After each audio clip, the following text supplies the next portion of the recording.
Hey guys, Little Arknight here, and today we are starting a new series where I cover rules I get asked a lot as a judge, or rulings that I feel are worth taking the time to point out to everyone. If you've got any questions, feel free to drop them below. I'm more than happy to help. Maybe I could even turn it into a video. Today's main topic will be about priority, especially during the reaction step. A lot of people get confused here. But before we get into that, I want to cover a couple of interactions first that have caused me some grief in the past.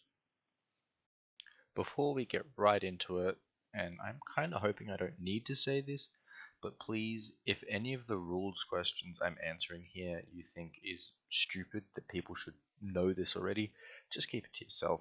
Some people struggle with certain things, just move on with your life. If the ruling's not relevant to you, you already know it, just skip forward to the section that you want to know about. But with that out of the way, let's get stuck into this. The first thing I want to talk about is erase face and arrows. I've had a few people now seem to believe that erase face removes the arrow subtype, and then we end up with two spaces. I've had one person say that arrows become completely useless and you can't use them in any way, and someone else has said that you just get to start playing arrows from hand. Both of these are actually wrong. Some of you already know this. Erase face removes class and talent types from cards. Arrow is neither of these things, so erase face doesn't actually interact with arrows at all. The only time it affects it is if you have buff cards like Take Aim, which give the next ranger attack action card you play +3 power. Arrows will no longer be ranger attack actions, so they won't be able to benefit from this +3.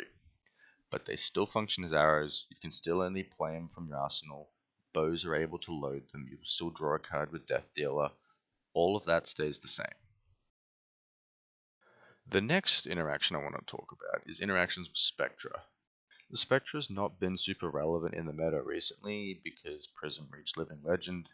Prism was the main hero who played cards with the Spectra keyword, and since she's gone, we don't see it that much, but I think it's an important one to cover because it's a bit more confusing, especially for newer players.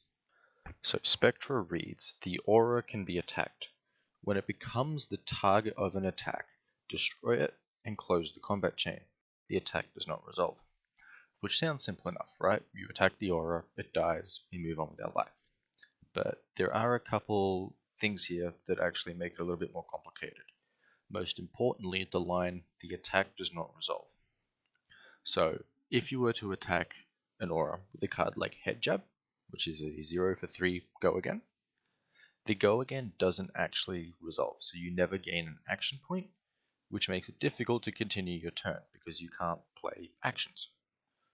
Some people start to think this means that your turn just ends, right? You've got no action point, that's it, your turn's over. We move to the end of turn procedure, right? Arsenal, pitch on the bottom, draw up.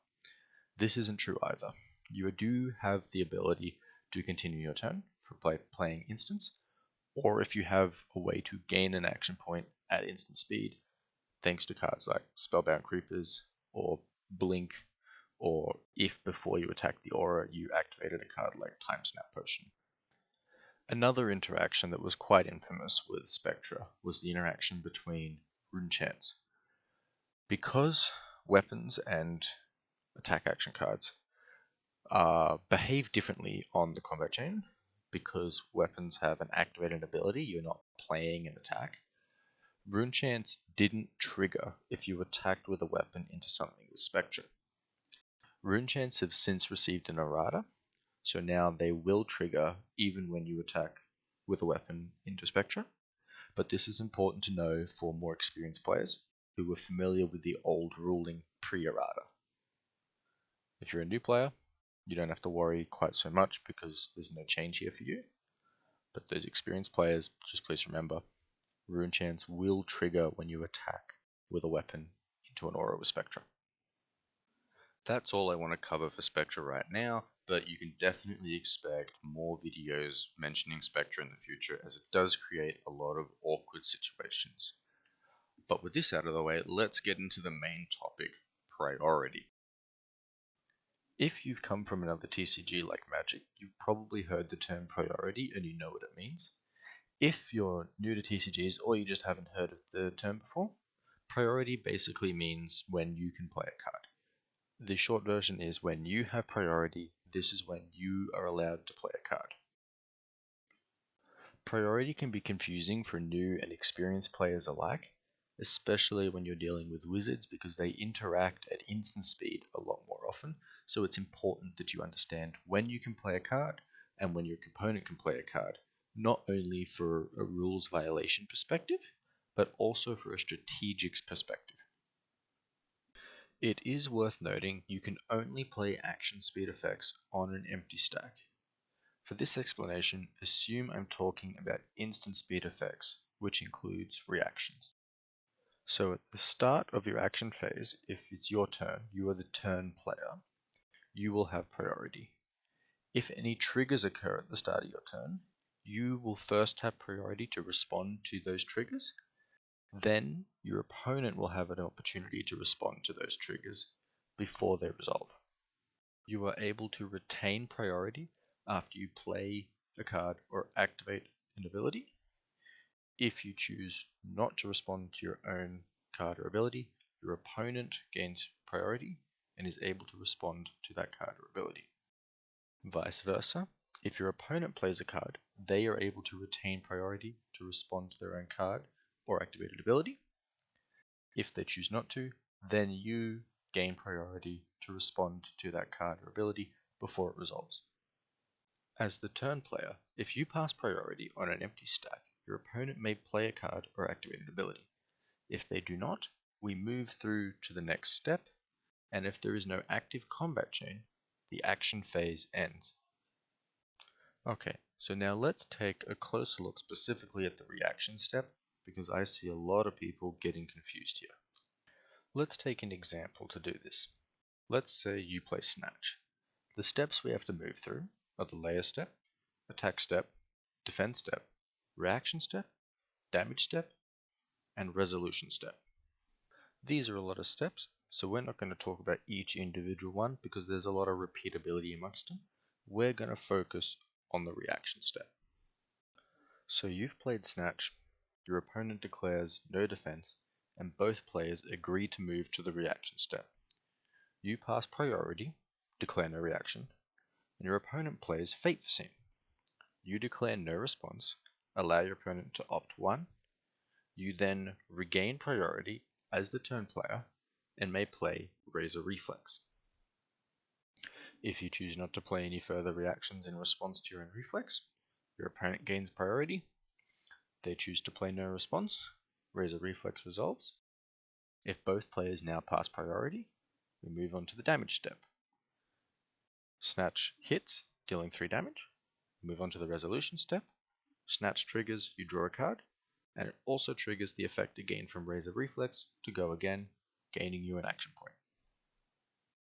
I just want to make clear there is no such thing as an attack reaction step and a defense reaction step. There is only the reaction step in which both attack reactions and defense reactions can be played if you are the attacking player or the defending player, respectively. The last thing I want to do is cover explicitly how steps and phases end. Steps and phases end when both players pass priority in succession on an empty stack. This is true not only for the layer step, attack step, defense step, and so on, but also for the action phase as a whole.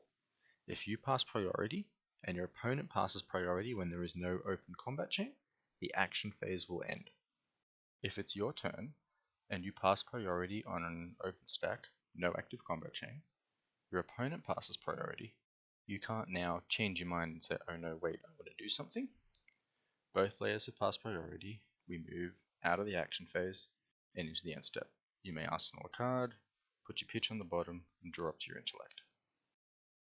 If all of this sounds a bit intimidating, maybe you don't go to events, you're not comfortable. If you were to go to an armory event, skirmish event, even pro quests, most players are very accommodating and understanding of new players, and if you make a mistake or don't understand something properly, they'll be very forgiving and very helpful. It's quite rare to find a player that takes absolutely every advantage in a low level or casual environment. So please don't be afraid of high level rules enforcement because it's simply not a thing at Armory events. People are there to have fun and enjoy the game. And while competitive integrity is obviously important, it's just easy to let a lot of things go at an Armory in favor of having a good time. Strict rules enforcement levels comes into play more at higher level events, which can include ProQuests, but mostly callings, the Pro Tour, Nationals, things like that. If you're ever at an event, any level event, you have an issue, call a judge. That's the best advice I can ever give anyone at one of these events. Just call a judge. We're here to help. We're happy to help. Please let us help. You have a problem, call a judge. If you've made it this far, thank you very much for watching. If you've got any rules questions you want answered, leave them below. I'll either leave a response or make a video, maybe both. Thank you very much again. Have a fantastic day. I'll see you next time.